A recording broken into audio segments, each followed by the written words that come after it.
Toby feels left out. It was springtime on the island of Sodor. All the engines were working hard in the sunshine. One morning, Sir Topham Hatt arrived at Tidmouth's sheds.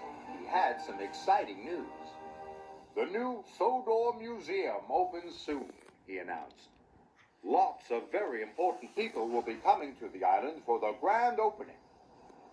What's a museum? Asked Percy. It's a place where they put old things so people can stand and look at them, puffed Gordon. I want you all to look your best, so everyone is to have a repaint. All the engines were very pleased.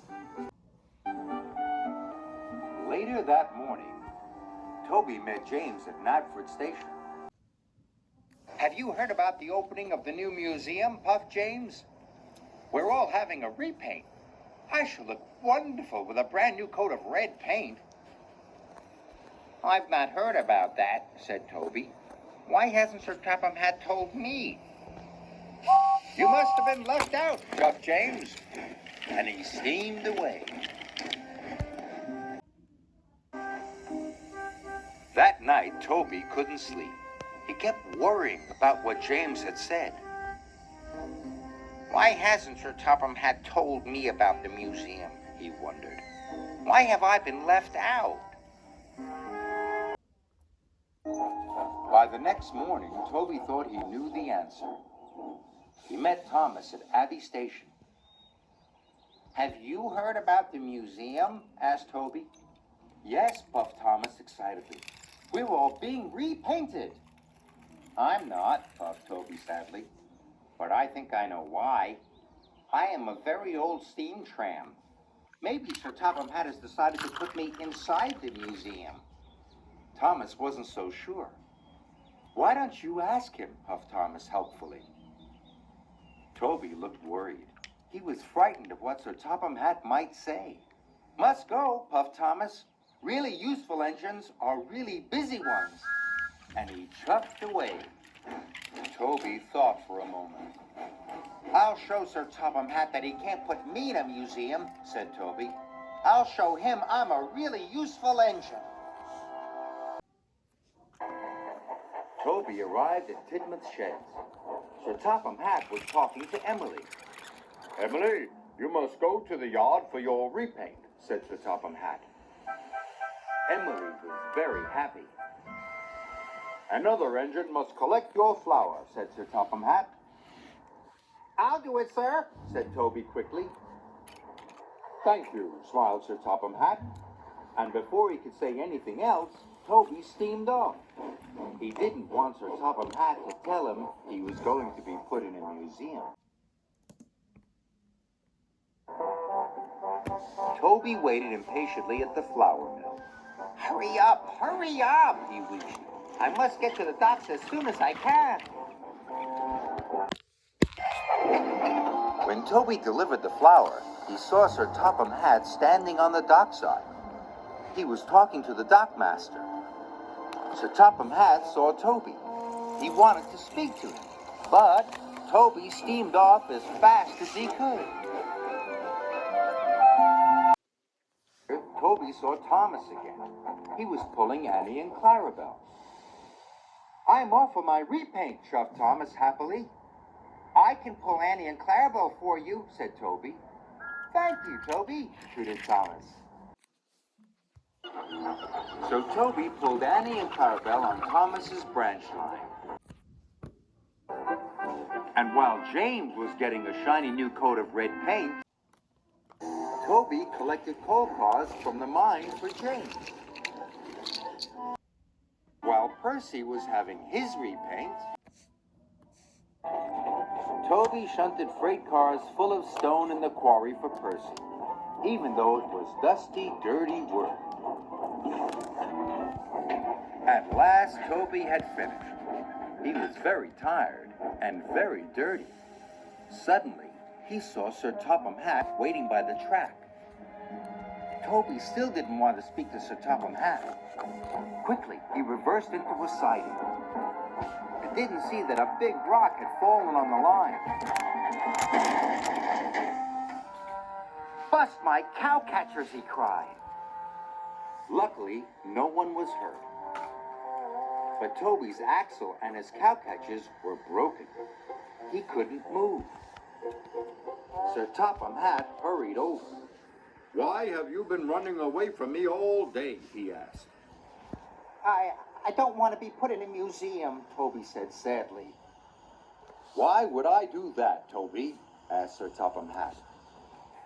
"Because a museum is full of old things, and I'm an old steam tram, and I'm not really useful anymore." Sir Topham Hatt smiled. Toby, you may be old, but you are far too useful to be put in the museum. You have worked harder today than any other engine. And as Sodor's only steam tram, I have a very special job for you. First, you will have a special polish. Then, you are to take all the visitors to the museum for the grand opening. Toby felt very happy. He let out a great wheeze of steam. I've been trying to tell you that all day, added Sir Topham Hatt. Toby smiled. He felt very silly. So Toby's axle and cowcatchers were repaired, and then he was polished until he looked as good as new. On the day of the museum opening, Toby picked up the visitors at the docks and puffed them proudly to the new museum. Toby was proud to be old, and he was even prouder to be the only really useful steam tram on the island of Sodor. Toby's afternoon off. The engines of Sodor are very friendly. And no one is more friendly than Toby. Toby is a happy, smiling steam tram with lots of friends.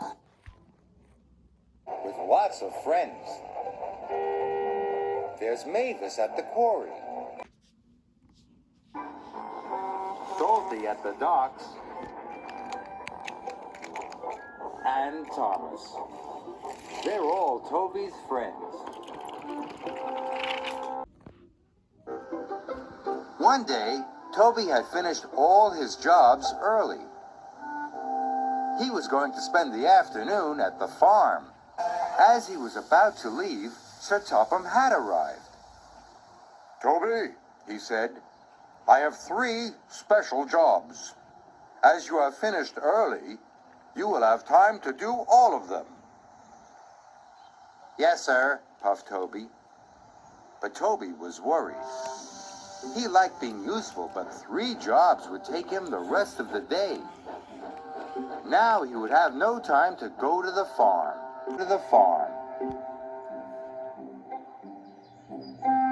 Toby puffed off. He felt sad. But then he had an idea. Perhaps he could get everything done in time. All I need is some help with just one of my jobs. I'll ask one of my friends. Toby's first job was to shunt some freight cars at the yards. As he arrived, he saw Mavis. Mavis will help me, he thought. Sorry, Toby, no time to talk, Mavis puffed as she steamed past him. Toby was upset. He'd been sure Mavis would help him. I'll just have to shunt the freight cars on my own, he puffed sadly. Next, Toby had to collect some empty freight cars from the depot. As he arrived, Thomas was leaving. Thomas, called Toby, wait! Will you help me take some freight cars? Asked Toby. Sorry, Toby, chuffed Thomas. I'm in a hurry. I'll help you later. And Thomas raced away. Toby was surprised. Mavis and Thomas had both rushed off very quickly. Now he would have to take the freight cars to the coaling plant himself. It was getting late. Toby was worried he wouldn't get to the farm, and he wouldn't get to see the animals. Once Toby had delivered the freight cars, he rushed to his last job at Brendam Docks. Perhaps my friend Salty will help me. But as Toby arrived, Salty was rushing towards him. "Salty!" cried Toby. "Stop, please!"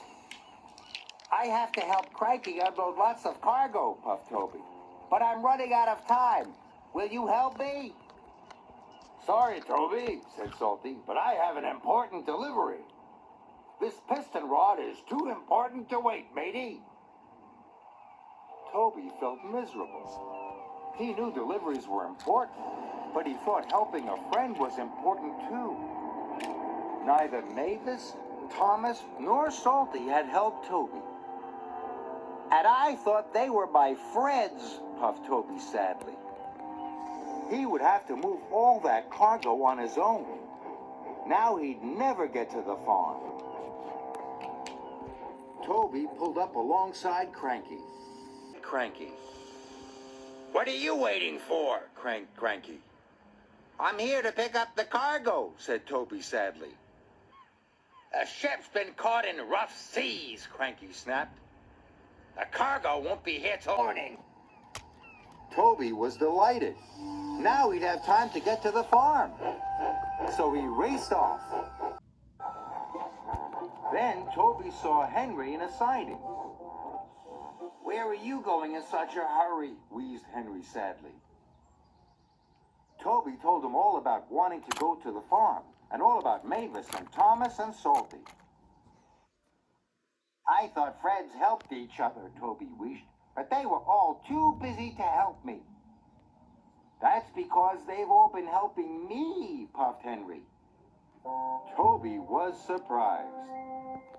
"I broke down," said Henry, "so Mavis brought my special coal. Thomas took my passengers, and Salty brought me a new piston rod." Toby knew he had made a mistake. Mavis, Thomas, and Salty had been helping a friend after all. "They were all helping you," gasped Toby. Toby felt very silly. "Is there anything I can do to help you, Henry?" he asked. Henry was surprised. "But then, you won't get to the farm to see the animals," said Henry. "It doesn't matter," said Toby. "Helping a friend is much more important. What can I do?" Henry asked Toby to take his passenger cars to Knapford Station. Henry's cars were very, very heavy. "I don't know if I will be able to move them," said Toby, "but I'm going to try." Toby coupled up to the passenger cars. He heaved and hauled and puffed and pulled. At last, Henry's cars began to move.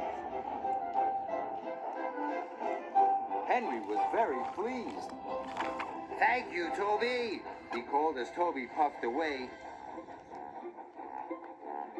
"Sorry about your afternoon off." But Toby didn't mind. He was helping a friend, and that was better than an afternoon off any day.